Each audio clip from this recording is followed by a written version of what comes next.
কুম্ভর বাবার যে যাত্রাটা ছিল আর কি, এটা সমাপন হলো খুব সুন্দর ভাবেই। আমরা সব পৌঁছলাম বেনারসে। এইবার বাবার যে কাশ্মীরের যাত্রা ছিল সেটা, উম, আমরা তো ভাবি যে বাবার আছে, বাবার কিন্তু কাশ্মীরের যাত্রা বহুদিন আগে থেকে প্ল্যান করা। মানে 2024 জুলাই থেকে তো আমরা গেছি ওখানে। তার আগে তারপরে কুম্ভতে এসে বাবা মানে কয়েকদিন যাওয়ার পরেই ডেকে বললেন যে কাশ্মীরের জন্য প্ল্যান করো। তো আমরা বললাম বাবা কুম্ভটা হয়ে যাক তারপরে। না, ও ডেট ফিক্সড, এপ্রিলে যাব। এপ্রিলে কাশ্মীরে আমাদেরকে যেতে হবে। আর আমরা এরম ভাবে প্ল্যান করবো। তো বাবা সকালবেলা ডাকতেন আমাদেরকে, সঞ্জয় থাকলে সঞ্জয় থাকতো, আমি হীরামন, যে কাশ্মীরের প্ল্যানটা তোমরা লেখো, কিরকম ভাবে কি দিনে হবে। 10 10 দিন বা 15 দিনের প্ল্যান আছে, যেরকম তোমরা একটা প্ল্যান সাজাও, সাজিয়ে আমাকে বলো। আর কিরকম ভাবে কি করা যাবে, কতজন ভক্ত এবং ভক্তদেরকে সবাইকে বলো কাশ্মীরে বাবার সঙ্গে যাওয়ার জন্য।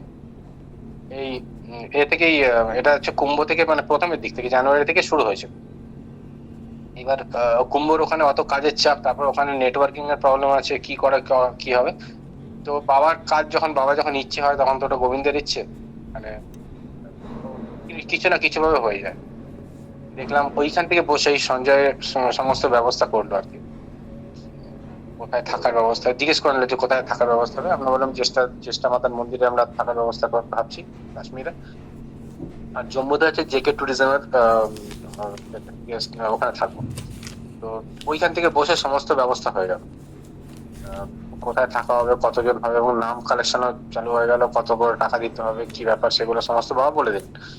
ওই মানে আমাদের কুম্ভ থেকে কিন্তু কাশ্মীরের প্ল্যানিংটা চালু হয়েছিল। বাবাকে আমরা বলেছিলাম, বাবার শরীর খারাপ, লাস্টের দিকে বাবার শরীর অনেক খারাপ হয়েছিল, কিন্তু বাবা বললেন না, কাশ্মীর তো যেতেই হবে। আর এখন যদি ভাবি 1 বছর পরে, তাহলে ভাবি যে কাশ্মীরে বাবা যে গেলেন, এবং বাবা যে বিভিন্ন জায়গায় ঘুরলেন, আমাদের যারা গিয়েছিলেন তাদের তাদের একখানা একটা দৃষ্টি খোলার ব্যাপার ছিল, যে কাশ্মীর আমাদের মধ্যে যেরকম ভাব আছে, যে আমরা পর্যটন হিসাবে আহ আমরা কাশ্মীরে যাই আর কি।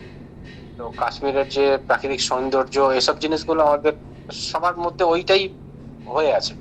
কিন্তু কাশ্মীরের যে স্পিরিচুয়াল ফলোয়ার, মানে স্পিরিচুয়াল যে পাত্রটা, সেটা কিন্তু সাংঘাতিক। আমাদের কাশ্মীরকে কাশ্যপ কাশ্যপ মুনির দেশ আর কি। এই কাশ্মীরকে তো আমাদের হিন্দু হিন্দু স্পিরিচুয়ালিজম বা সনাতন স্পিরিচুয়ালিজমের মানে ব্রেন বলা। তো সেটা বাবার সঙ্গে যাওয়ার পরে সেটা আমি বুঝতে পারলাম। আমি আস্তে আস্তে করে আপনাদেরকে বলবো এই ঘটনাগুলো। তো এবার প্ল্যান তো ওখান থেকে শুরু হয়েছিল। এইবার বাবার যে যখন বাবা কোনো কথা বলেন, তখন কিন্তু ওনার কাছে যে প্ল্যান থাকে, সেই প্ল্যানটা আমরা বুঝতে পারলাম কিছুদিন পরে। আমাদের কুম্ভের সময় ডেজি রায়না বলে একজন বাবার সঙ্গে দেখা করতে এসেছিলেন, এবং কথাক্রমে জানা গেল যে উনি কাশ্মীর থেকে।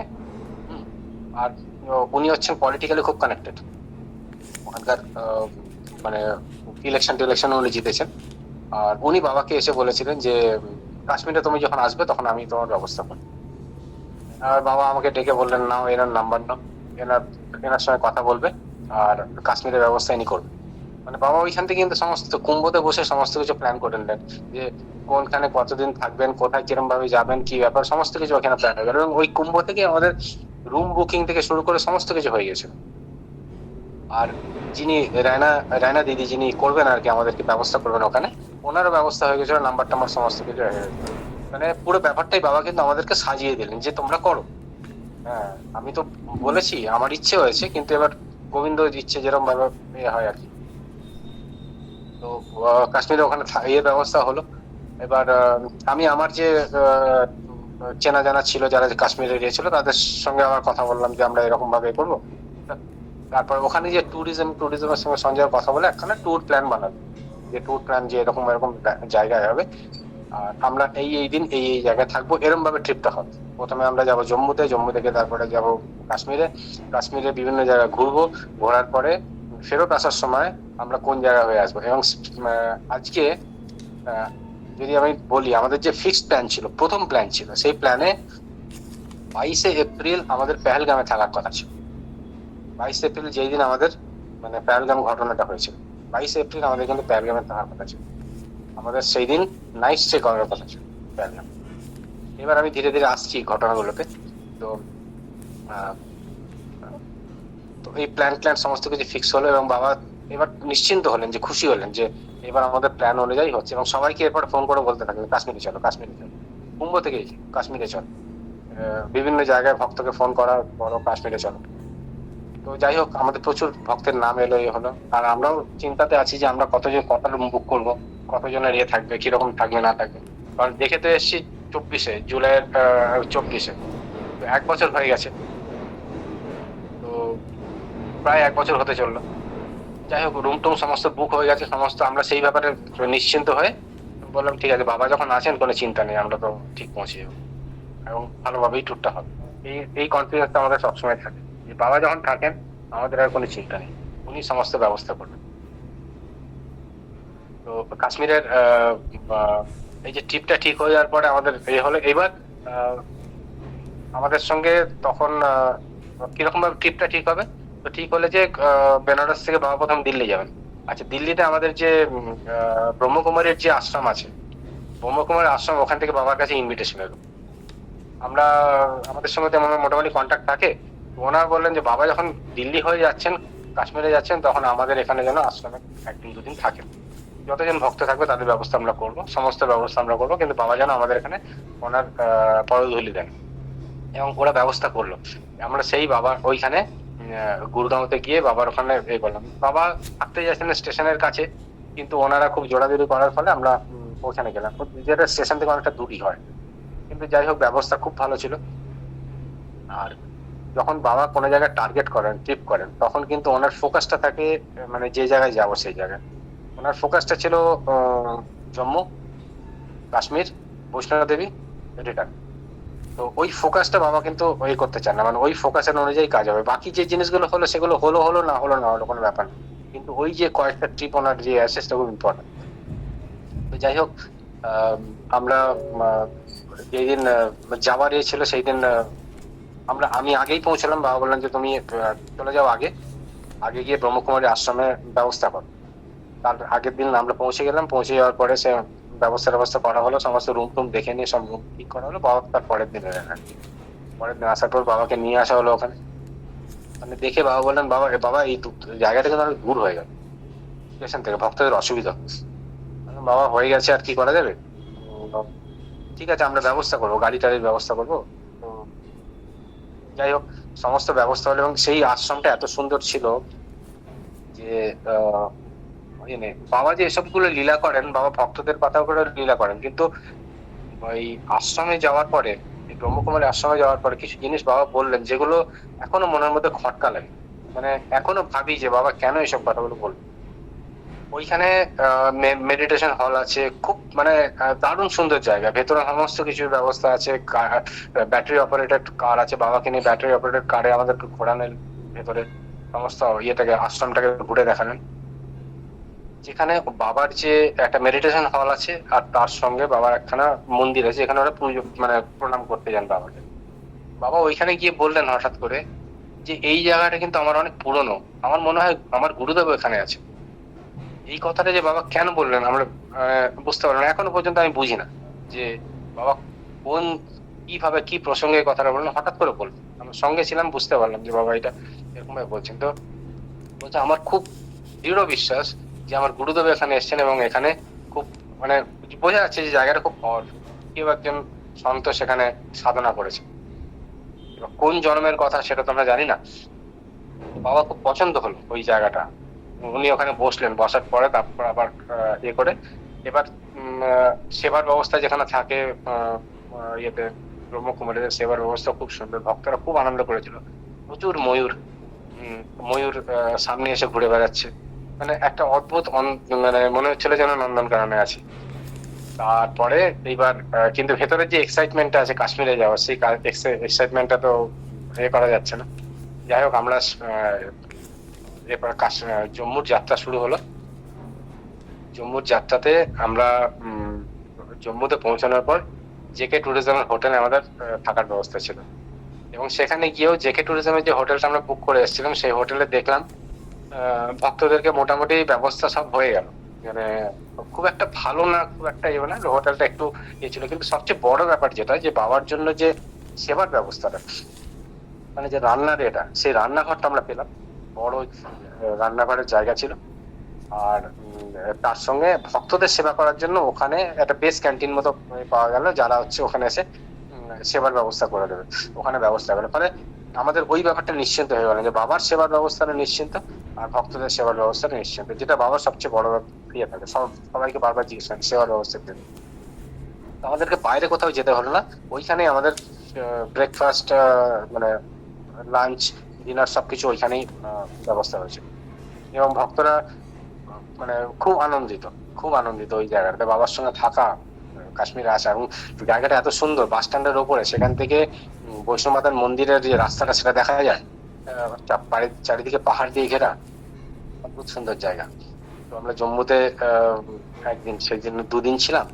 তারপরে আমাদের কাশ্মীরে যে ইয়েতে যাত্রার জন্য প্ল্যান করা হলো, কাশ্মীরে যে 13 তারিখে আমরা 13ই এপ্রিল কাশ্মীরে বেরোবো। তো গাড়ি ঠিক করা হয়েছে, এবং বাবার জন্য একখানা ইনোভা, দুটো দুটো বাস, ছোট বাস, 20 সিটারের বাস, আর বাবার জন্য একটা ইনোভা। এইবার আমরা বেরোলাম সব ওখানে কাশ্মীরে। এবং যাওয়ার রাস্তা, মানে কাশ্মীর যে ভূস্বর্গ, সেটা বলে বোঝানো যায় না। আর রাস্তাটা এত সুন্দর, এত সুন্দর, সব ভক্তরা মানে এত আনন্দ করতে করতে করতে করতে আমরা কাশ্মীরে পৌঁছলাম, যে করা যায় না। কাশ্মীরে ঢোকার আগে, শ্রীনগরে ঢোকার আগে, যে চারিদিকে পাহাড় আর বড় বড় ভ্যালি, আর তার মাঝখানে যে সর্ষের ফুল হয়ে আছে, গাড়ি চলছে তার মাঝখানে, মানে সবাই যে একদম অভিভূত। তারপরে আমরা পৌঁছানোর রাস্তাতে আহ এক জায়গায় দাঁড়িয়ে আমাদের সেবার ব্যবস্থা হলো। সেবার ব্যবস্থার পরে আমরা সোজা দিয়ে পড়লাম যেখানে আমরা থাকবো, গন্তব্যস্থলে যেখানে থাকার ব্যবস্থা হলো। এবার থাকার ওখানে জ্যেষ্ঠা মাতার মন্দির, এটা খুব, মানে জ্যেষ্ঠা মাতার মন্দিরটা যেটা আছে সেটা হচ্ছে যে রাজভবনের পেছনে, এবং খুব হাইলি সিকিউর জায়গা। ওখানে যাওয়ার পথে অনেকগুলো চেকপোস্ট থাকে, পুলিশ চেক করে, আর্মি আছে ওখানে, আর্মি চেক করে, কারণ আর্মির ক্যান্টনমেন্ট, ভেতরে আর্মির ক্যাম্পও আছে। তারপরে ওটা হচ্ছে পাহাড়ের উপরে ওঠে আর কি, খুবই সিকিউর জায়গা। কিন্তু একটু দূর, মানে সিটি থেকে যেতে গেলে অটো বা ইয়ে গাড়ি পাওয়াটা একটু বেশি চার্জ করে আর কি। যাই হোক, কিন্তু জায়গাটা দেখে বাবার খুব পছন্দ হলো। আর ভেতরে হচ্ছে জ্যেষ্ঠা মাতার মন্দির। জ্যেষ্ঠা মাতার মানে হচ্ছে আহ কাশ্মীরের যে সবচেয়ে বড় মাতা, ওনার মন্দির। তো ওইখানে পুরোহিতদের সঙ্গেও যখন কথাবার্তা হচ্ছিল, ওখানে লোকজনের সঙ্গে কথাবার্তা হলো। প্রথমে তো গিয়ে আমাদের ঘরের ব্যবস্থা, অতজন লোক, অতগুলো লাগেজ, আর ওরা রুম নাম্বার দেয়নি, ওরা বলেছিল এতগুলো রুম।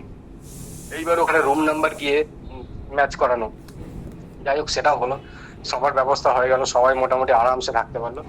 যেরকম ভাবে আমরা ভেবেছিলাম সেইভাবে ব্যবস্থা হলো, কিন্তু অন্যভাবে ব্যবস্থা হলো, এবং সবার জন্য, প্রত্যেকের জন্যই ব্যবস্থা ছিল, খুব সুন্দরভাবে ব্যবস্থা। আচ্ছা, চ্যালেঞ্জ যেখানে এইবার ওখানে যাওয়ার পর যে চ্যালেঞ্জটা ছিল, আমরা যখন দেখতে এসেছিলাম প্রথম, তখন দেখেছিলাম যে ওখানে ক্যান্টিনের ব্যবস্থা আছে। কিন্তু এইবার যাওয়ার পরে দেখলাম যে ওখানে ক্যান্টিন তখন খোলেনি, বন্ধ আছে। এবার কি অবস্থা, মাথায় হাত আমাদের।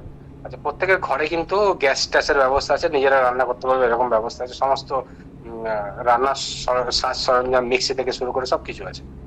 তো কিন্তু আমরা তো ঘুরবো, আমরা ওখানে রান্না করবো, টাইম কোথায় পাবো? তো নিচে দেখলাম একজন, এবং সেই ওখানে গিয়েও যার, যে আমাদের রান্নার ব্যবস্থা করলো, মানে যে আমাকে রান্না করে করলো আর কি, সেও পন্ডিত।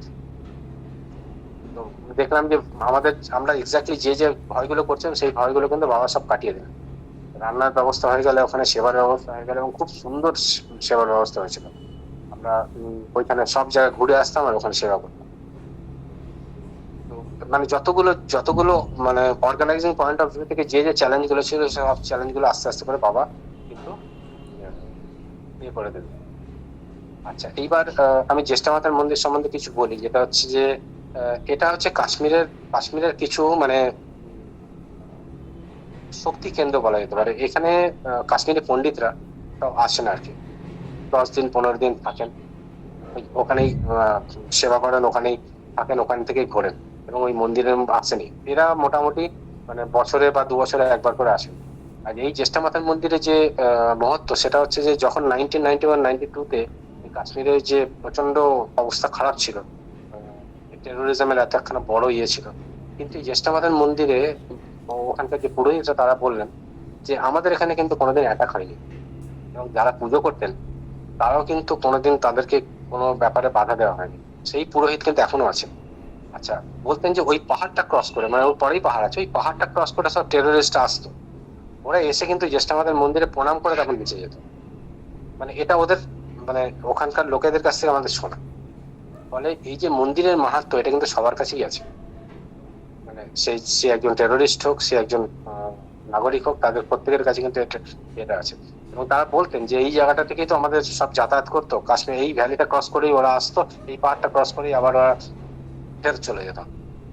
তখন 1991-92-তে তো তখন কিছু ছিল না, মানে আর্মির কি ইয়ে ছিল না ছিল, কতটা ছিল না ছিল, নরসংঘাত তো হয়েই ছিল। কিন্তু আজকে যে মন্দিরের যে অবস্থাটা, সেই অবস্থাটা দেখলে আপনার মনে হবে যে সত্যি এই জায়গাটা যে দিব্য জায়গা। এই জায়গাতে মানে মন্দিরে কোনো কেউ কোনো ইয়ে করেনি আর কি, মন্দিরকে কোনোভাবে ডিস্টারবেন্স হয়নি। না মন্দিরের পুরোহিতের গায়ে কোনো আঁচ পড়েছে, না মন্দির দেবতা ইয়ের মূর্তিকে কোনোভাবে নষ্ট করেছে, এটা ছিল। আর পাশাপাশি যেটা আমি আপনাদের যারা জাননি তাদের একখানা ভিউ দিতে চাই। এটা একটা পাহাড়ের চূড়া, এই একটা পাহাড়, তার পাশের পাহাড়টাতে আছে শঙ্করাচার্যের মন্দির। শঙ্করাচার্যের মন্দিরের মহত্ব কিরকম, মানে সকালবেলা যখন ভোরবেলা ঘুম ভাঙে, ধরুন প্রথমে আজান হলো, কিন্তু তারপরে যে শঙ্করাচার্যের মন্দির থেকে যে স্তোত্র পাঠ হয়, এবং ডাল লেক থেকে সেগুলো শোনা যায়। ডাল লেকের এটা মানে নিচেটা, লেকটা হচ্ছে লেকের পাশে হচ্ছে পুরো ঘেরা, এক পাশে শঙ্করাচার্যের মন্দির, এক পাশে হচ্ছে আমাদের জ্যেষ্ঠামাতার মন্দির, এইরকম পাহাড়ের দিক গুলো আছে। একটা অদ্ভুত দিব্য পরিবেশ থাকে তখন।